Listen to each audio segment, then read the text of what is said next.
Hi, I'm Dr. Alex Rowan, and I want to start today's video with a question that might genuinely surprise you. What if your body has already been sending you warning signals on your hands, your skin, even your breath, and you simply didn't know what to look for? Your liver is one of the hardest working organs in your entire body. It filters your blood, produces vital proteins, processes nutrients, breaks down hormones, and neutralizes toxins, all at the same time, every single day, without you ever thinking about it. And here's the thing most people don't realize. Liver disease is far more common than most people think. Millions of people around the world are living with some form of liver disease right now, and many of them have no idea because the liver can quietly struggle for years before the damage becomes severe. But the liver does leave clues. And today, I'm going to walk you through 12 of those clues, signs that doctors like me are trained to recognize so that you understand your body better and know when it's time to have a real conversation with your doctor. Let's start somewhere unexpected. Your fingernails. I know. When most people think about liver disease, they think about the abdomen, maybe the skin. They don't think about their nails. But your nails are constantly growing through a complex, energy-intensive biological process, and they are surprisingly sensitive to changes in your overall health. One of the nail findings associated with liver disease is called Muirche's lines. These are horizontal white bands that run across the nail. Here's something interesting about them. They're not actually on the nail itself. They appear in the soft tissue underneath the nail, which is called the nail bed. Because they're in the tissue rather than the nail, they don't grow out as the nail grows. And if you press on the nail, you can temporarily push the blood out of the nail bed, and those lines will disappear for a moment. Muirche's lines are associated with low albumin levels in the blood. Albumin is a protein produced by the liver, and when the liver is struggling, albumin production can drop significantly. Then there's another nail finding called Terry's nails. In Terry's nails, the nail appears strikingly pale, almost white, across most of its surface. Normally, your nails have a healthy pinkish color because of the tiny blood vessels visible through the translucent nail. In liver disease, changes in the underlying tissue make it harder to see those blood vessels, so the nail looks washed out and pale. Terry's nails are also linked to low albumin, and like Muirche's lines, they're a signal that the liver may not be producing protein the way it should. Now, neither of these findings alone confirms liver disease. They can appear in other conditions too. But if you notice significant changes in your nail color or texture, especially if they're accompanied by other symptoms, that's worth discussing with your doctor. There's one more nail finding I want to mention, and this one involves a quick test you can do on yourself right now. Put your index fingers together, nail to nail, and look at the gap between them at the base. Normally, you should see a small diamond-shaped space between the two nails. If that gap has disappeared, if the nail bases are pressing flat against each other, that's called nail clubbing. Clubbing occurs when connective tissue between the nail and the underlying bone proliferates and thickens, giving the finger a rounded, bulging appearance at the tip. While clubbing can have a genetic component, and while it appears in a range of conditions, it is one of the physical findings that prompts doctors to look more closely at the heart, the lungs, and the liver. It's a subtle finding. Most people would walk past it without a second thought. But it's one of those details that, once you know what to look for, you start to see differently. Now let's move to something much more visible. One of the more dramatic signs of advanced liver disease is a significantly distended abdomen, a belly that looks swollen and rounded even when the person hasn't eaten. This is called ascites, and it's caused by a buildup of fluid inside the abdominal cavity. To understand why this happens, you need to understand a little bit about how blood flows through your digestive system. When you eat, your small intestine absorbs nutrients into your bloodstream. All of that blood from your digestive tract gets routed through a large vessel called the portal vein, which carries it to the liver for processing. The liver acts like a filtration checkpoint, removing toxins, processing nutrients, and regulating what gets passed back into general circulation. But in liver disease, particularly in a condition called cirrhosis, the liver becomes scarred and stiff. That scar tissue blocks the normal flow of blood through the liver, creating a bottleneck. Pressure builds up inside the portal vein, a condition called portal hypertension. Think of it like pressing your thumb over a garden hose. The pressure builds up behind the blockage, and fluid starts forcing its way through the walls of the blood vessels and into the surrounding space. In this case, that space is the abdominal cavity. The fluid can accumulate dramatically. In severe cases, the abdomen can contain 10, 12, even 15 liters of fluid. As you can imagine, this is incredibly uncomfortable. It creates a constant sense of pressure and fullness. It makes breathing more difficult as the fluid pushes up against the diaphragm, and it significantly increases the risk of infection. When ascites become severe, doctors can perform a procedure called a paracentesis, using a needle to drain the excess fluid from the abdominal cavity. It's one of those procedures that can provide almost immediate relief for a patient who has been struggling to breathe and move comfortably. Portal hypertension doesn't only cause ascites. It also forces blood to find alternative routes back to the heart because the main path through the liver is congested. Blood is clever. It will find another way. But the alternative routes it finds are smaller veins that were never designed to carry this volume or this pressure. One of the places this becomes visible is around the belly button. Small veins in the abdominal wall dilate and become visible beneath the skin, radiating outward in a pattern that physicians call caput medusae, named after Medusa from Greek mythology, whose head was covered in writhing snakes. It's a striking, recognizable pattern when you know what it is. The same process can happen internally. In the esophagus, the tube that connects your throat to your stomach, blood can be rerouted through small veins called esophageal varices. These varices become enlarged and fragile under the increased pressure. And because liver disease also impairs the body's ability to form blood clots, something I'll explain in a moment, a rupture of these varices can cause life-threatening bleeding. It is one of the most serious complications of advanced liver disease, and it is why catching liver disease early matters so much. Let's talk about the palms of your hands. Palmar erythema is a reddening of the palms, specifically affecting the outer edges of the palm over the thenar and hypothenar regions, while the center of the palm is relatively spared. This redness occurs because of elevated estrogen levels. Now, you might wonder, what does estrogen have to do with the liver? The answer is that the liver is responsible for breaking down and clearing estrogen from the body. When the liver isn't functioning properly, estrogen levels can climb higher than normal. Elevated estrogen causes blood vessels to dilate, to widen, and that increased blood flow near the surface of the skin creates that characteristic redness in the palms. This is also why palmar erythema is seen in pregnancy when estrogen levels are naturally elevated. Estrogen buildup also explains another finding called spider nevi.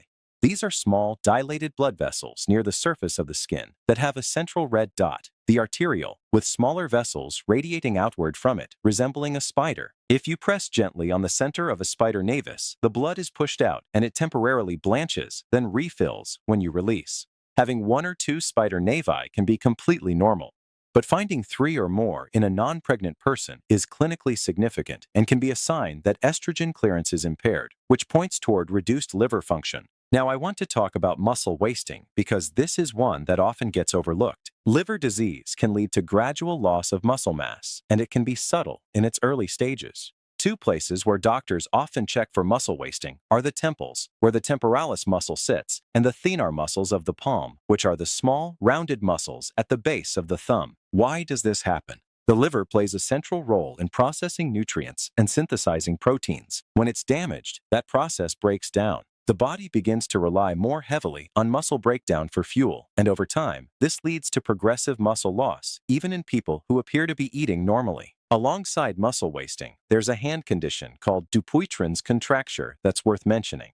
In Dupuytren's contracture, the fascia, a layer of connective tissue beneath the skin of the palm, thickens and tightens over time, causing 1 or more fingers to curl inward and become difficult or impossible to straighten fully. The 4th and 5th fingers are most commonly affected. I want to be clear about this one. Dupuytren's contracture is most commonly idiopathic, meaning it occurs without a clear underlying cause. It has a strong genetic component and is particularly common in people of Northern European descent, which is why it's sometimes called Viking disease. There is an association between heavy alcohol use and Dupuytren's, and since alcohol is a major cause of liver disease, you may see both together. But the contracture itself is not a reliable standalone sign of liver disease. A simple test for Dupuytren's contracture is the tabletop test. Place your hand flat on a table and see whether all your fingers and your palm can lie flat against the surface. If 1 or more fingers remain raised or curled, it may be worth mentioning to your doctor.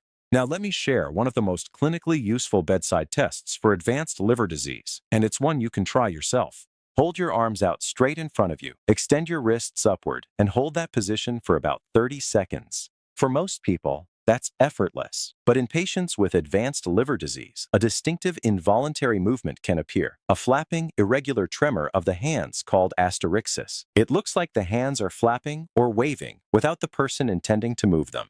This happens because of a condition called hepatic encephalopathy. Here's the connection. Your liver is responsible for clearing ammonia from the blood.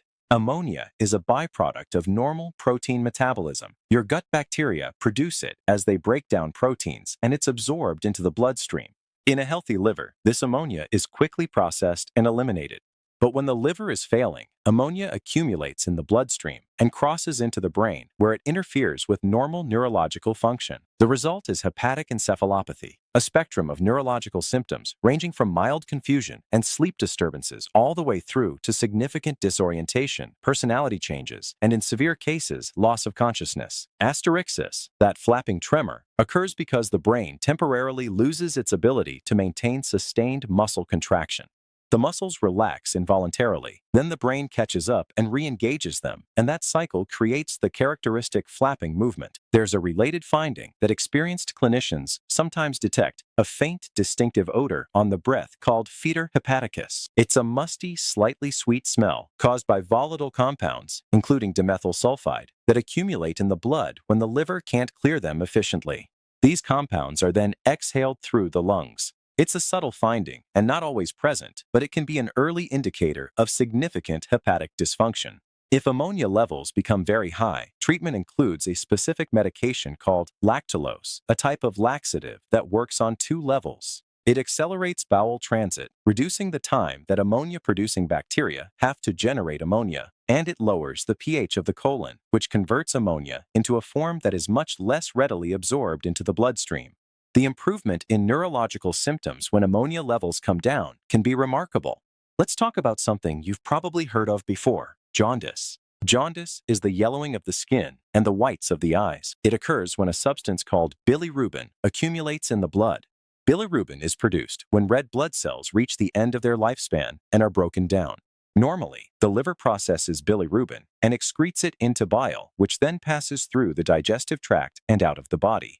But when the liver is damaged, this process is disrupted and bilirubin builds up. At high enough levels, bilirubin also changes the color of the urine, turning it a deep yellow or amber-brown color, sometimes described as tea-colored or cola-colored. At the same time, the stool may become pale or clay-colored because less bilirubin is being delivered into the digestive tract. Jaundice is one of the clearest visible signs that the liver is under significant stress, and it always warrants prompt medical evaluation. Finally, let's talk about bruising and bleeding. You've probably had the experience of bumping your arm and getting a bruise, and then looking at it a few days later thinking, where did that come from? That's normal. But if you're getting large bruises from minor contact, if they're taking an unusually long time to resolve, or if you're noticing that small cuts seem to bleed longer than they should, that pattern is worth taking seriously. Your body stops bleeding through a coordinated process that involves two things: clotting factors and platelets. Clotting factors are proteins produced by the liver, and in liver disease, their production drops. Platelets are small blood cells that clump together to seal a wound, and the liver contributes to platelet production by secreting a hormone called thrombopoietin, which signals the bone marrow to produce platelets. In liver disease, thrombopoietin levels fall. And to complicate matters further, the spleen, which often becomes enlarged in the setting of portal hypertension, can sequester platelets, pulling them out of active circulation. The combined result is impaired clotting ability, which is why easy bruising and prolonged bleeding are recognized clinical signs of liver disease. So, 12 signs: your nails, your palms, your skin, your abdomen, your muscles, your breath, your urine, and your clotting ability. Your body is always communicating. And the liver, even when it's struggling, leaves its fingerprints everywhere. Now, I want to leave you with something practical, because knowing the signs is only half the picture. The other half is understanding what you can actually do. The most important thing I can tell you is this: most liver disease is preventable. The leading causes of liver disease that I see clinically include excess alcohol consumption, metabolic dysfunction, which is driven by obesity, insulin resistance, and type 2 diabetes, and chronic viral hepatitis B and C. There is now a highly effective vaccine for hepatitis B and a curative treatment for hepatitis C that has transformed outcomes for patients over the past decade. If you haven't been vaccinated for hepatitis B and you're not sure of your status, that's a conversation worth having with your doctor. Maintaining a healthy weight, reducing alcohol intake, managing blood sugar, and staying physically active are not just general wellness advice. They are genuinely evidence-based strategies for reducing your risk of liver disease. And if anything I've described today sounds familiar, if you've noticed changes in your nails, your skin, your abdomen, or your energy levels, please don't self-diagnose from a YouTube video. Use this as a starting point and bring those observations to a qualified healthcare provider who can properly evaluate you. That's exactly what this channel is for, giving you the knowledge to be a more informed, more empowered patient. If you found this video useful, I'd love for you to subscribe to the channel. Every week, I put out content designed to help you understand your body better, recognize when something needs attention, and feel more confident navigating your health. There's no pressure, but if today's video gave you something genuinely valuable, I think you'll find the rest of the channel worthwhile too. I'm Dr. Alex Rowan. Stay curious, stay informed, and I'll see you in the next one.